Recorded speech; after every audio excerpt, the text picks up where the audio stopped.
ద్వారంపూడిపై జనసేన నేత ఉదయ్ తీవ్ర విమర్శనాస్త్రాలు సంధించారు. ద్వారంపూడిది పవన్ కు సవాల్ విసిరే స్థాయి కాదన్నారు. కాకినాడ టౌన్ లో కొండబాబుపై ద్వారంపూడి గెలిచే ప్రయత్నం చేయాలన్నారు. పిఠాపురం అంతా పవన్ జపమే చేస్తోంది అన్నారు ఉదయ్. 1,00,000 ఓట్లకు పైగా మెజారిటీతో పవన్ గెలుస్తారన్నారు.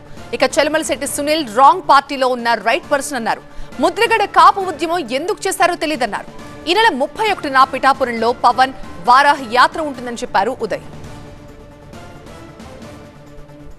ఏపీ రాజకీయాలు ఇప్పుడు కాకినాడతో పాటు పిఠాపురం చుట్టూ తిరుగుతున్నాయి. ఎక్కడ చూసినా సరే పిఠాపురం గురించి చర్చ. ఎందుకంటే అక్కడి నుంచి పవన్ కళ్యాణ్ పోటీ చేస్తున్నారు. ఒక పక్క అధికార పార్టీ నుంచి అయితే పవన్ కళ్యాణ్ ఎట్టి పరిస్థితుల్లో ఓడించి తీరుతా ఉన్నారు. ప్రస్తుతం కాకినాడ ఎంపీ అభ్యర్థి తంగెళ్ల ఉదయ్ శ్రీనివాస్ ప్రస్తుతం అంతా ఉన్నారు. అసలు కాకినాడ నియోజకవర్గంలో ముందుగా పవన్ కళ్యాణ్ దమ్ముంటే నా మీద పోటీ చేయాలంటూ కూడా ఇక్కడ ఉన్నటువంటి స్థానిక ఎమ్మెల్యే ద్వారంపూడి కూడా పలుసార్లు ఆయన సవాల్ విసిరారు. దానికి సంబంధించి ఏం మాట్లాడతారో శ్రీనివాస్ మనతో ఉన్నారు. ఫస్ట్ ఆఫ్ ఆల్ అసలు సవాల్ విసిరాలంటే స్థాయి ఉండాలి. అండ్ ఫస్ట్ ఆఫ్ ఆల్ అక్కడ కాకినాడ టౌన్లో ఉమ్మడి అభ్యర్థిగా కొండబాబు గారిని ప్రకటించారు. కొండబాబు గారి మీద గెలవటానికి ప్రయత్నం చేయమనండి. ఫస్ట్ ఆయన సీట్ ఆయన కాపాడుకోవడానికి ప్రయత్నం చేయమనండి. తర్వాత పక్క నియోజకవర్గాల గురించి ఆలోచించవచ్చు. సంతానలేమి సమస్యతో బాధపడుతున్నారా? చింతించకండి. సుమారు 90,000 జంటలకు ఆనందం నింపింది ఓఎస్ఎస్ ఫర్టిలిటీ. ఈ రోజే 7825893600కి కాల్ చేయండి. సంతానోత్పత్తి చికిత్సపై భారీ డిస్కౌంట్లు పొందండి. గుడ్ న్యూస్ చెప్పండి. అంటే ఇప్పుడు మీ పిఠాపురంలో పవన్ కళ్యాణ్ ఖచ్చితంగా ఓడించే దిశగా పావులు కదుపుతుంది వైసీపీ. ఇప్పటికే పలు మంత్రులు దాడిశెట్టి రాజాని కానివచ్చు, కన్నబాబుని కానివచ్చు, ద్వారంపూడిని కానివచ్చు, ఇటు ముద్రగడ, పక్కన వంగా గీత, అంటే మొత్తం ఉన్నటువంటి కాపు ఎమ్మెల్యేలందరినీ, ఎంపీ మంత్రులందరినీ కూడా ఒక్కసారిగా దాడికి దిగినట్టుగా చేశారు. అంటే ఇది ఎలా ఎదుర్కోబోతున్నారు సార్? అసలు దాడిని వాళ్ళు ఫీల్ అవుతున్నారు. నేను ఈరోజు చెప్తున్నా, పిఠాపురంలో ఎవరెవరు వేలు పెడుతున్నారో మొత్తం అందరూ కలిసికట్టుగా పోతారు. ఇక్కడ అధినేత పవన్ కళ్యాణ్ జోలికి కానీ లేకపోతే ఆయన మెజారిటీ జోలికి కానీ రావటానికి కూడా ఎవరు సరిపోరు.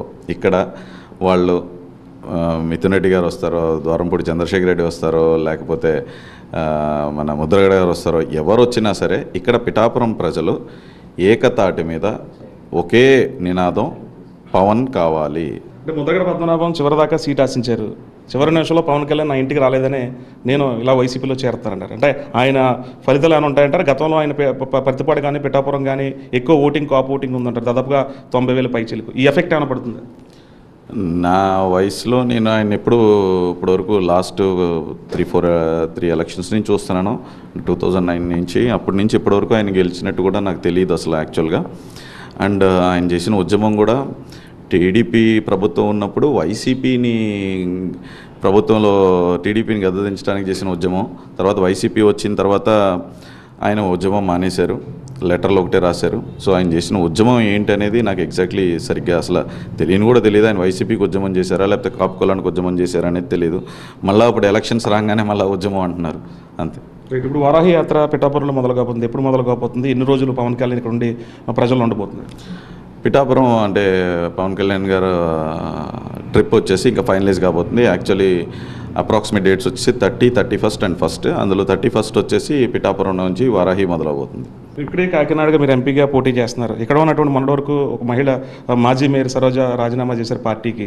సో ఎవరైతే ఇప్పుడు నాదెండ్ల మనోహర్ కోవర్ట్గా ఆవిడ అభివర్ణించారు. అంటే ఏ రకంగా చూడొచ్చు? మహిళలకు ఇవ్వాల్సిన వాల్యూ జనసేనలో లేదనేది ఆవిడ మాట. అసలు మహిళలకు ఇవ్వాల్సిన వాల్యూ మా పార్టీ కన్నా ఎక్కువ ఇచ్చే పార్టీ ఇంకొకటి లేదు. యాక్చువల్గా మహిళా విభాగం అంటారు, ఇక్కడ మాత్రమే వీర మహిళ అని చెప్పి గర్వంగా చెప్పుకునే మహిళా విభాగం ఇది. సో ఎవరైనా ఒక ఇండివిజువల్స్ అసంతృప్తి పొందొచ్చు. సో అంతే తప్ప ఇక్కడ మహిళలకి అన్ని పార్టీల కన్నా, మొత్తం దేశంలోనే అన్ని పార్టీల కన్నా ఎక్కువ మర్యాద ఇచ్చేది అని గర్వంగా చెప్పుకునే విభాగమే మహిళా విభాగం. ఖచ్చితంగా ఇటు పిఠాపురము, ఇటు కాకినాడ జనసేన స్వీప్ చేయబోతుంది. మొత్తం గోదావరి జిల్లాల మీద పవన్ కళ్యాణ్ ఫోకస్ పెట్టబోతున్నారు. అలాగే వారాహి యాత్రకు సంబంధించి ఈ నెల 30 నుంచి దాదాపుగా 3 రోజుల పాటు ఉండే అవకాశం కూడా ఉందనేది తంగెళ్ల ఉదయ్ శ్రీనివాస్ చెప్తున్నారు. కెమెరా పర్సన్ శ్రీరామ్తో కలిసి సత్య టీవీ 9 కాకినాడ నుంచి.